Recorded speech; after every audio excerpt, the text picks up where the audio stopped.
Beneath the sea at a very great depth there is a landform that was once on land, not under water. This landform is very vast and covers the length and breadth of a continent as big as Asia. There are mountains and rivers, flat plains and caves. There were once forests with trees as tall as 50-story buildings. This is a lost land, one of legends, and its story contains a lesson for humanity today. The reality of the earthly plane today is of a low vibration dimensionally. Third-dimensional energy is represented by human ego that thwarts connection to the pure vibration of God, which is unconditional and non-judgmental. Any deed done in the name of God in the third dimension is not representative of God, the Creator's energy, and comes from a human need for power, domination, and rule. There are many stories about lost lands, in particular Lemuria and Atlantis, whose origins were from outside of this solar system and whose minds were of a much higher order than humans today, because they were totally connected to the universal mind. Lack of separation meant that everyone lived in harmony with the earth and there was no need for one person or race to dominate another.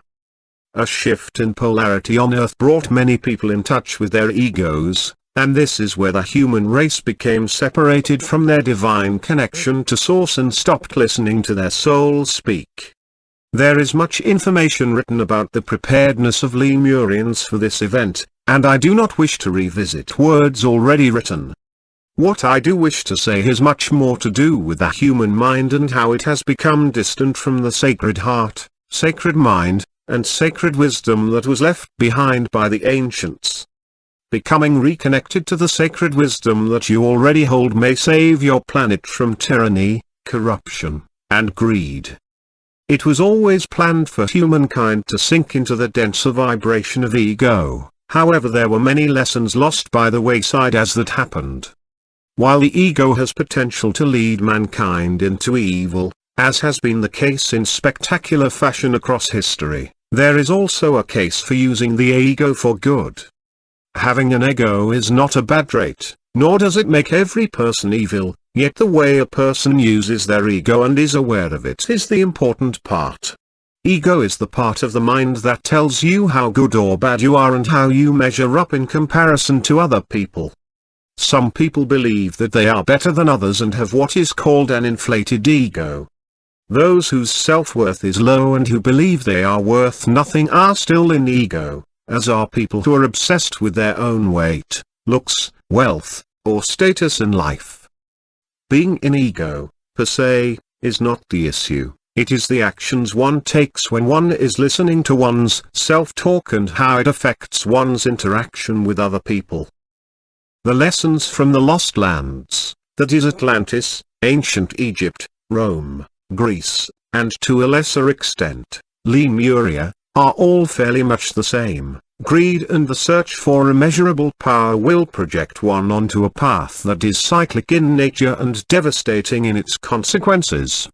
The resulting inequality of the masses and the unrest that results will bring about downfall after downfall, but dictator will always be replaced by dictator because the heady smell of corruption is much stronger than the gentle perfume of love. Once a soul has succumbed to the call of ego in the lowest vibration, the swing of the pendulum is swift and the consequences long-lasting. If one were to examine the dictators of history, including some prime ministers and presidents, kings and queens, one would see an alarming pattern of rise to fame, fortune, and power at the expense of the wealth and freedom of many, followed by an uprising of the downtrodden and a consequential fall from the ivory tower, only to be replaced by a seeming savior who, after a taste of popularity and fame, then falls into the trap of ego and eventually treads the same path.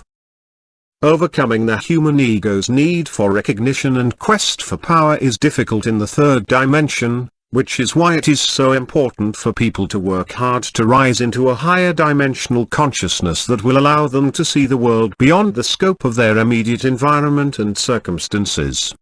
Humans on Earth are on the opposite trajectory to the inhabitants of the old worlds whose fall from an ascended state brought the Earth into the third dimension.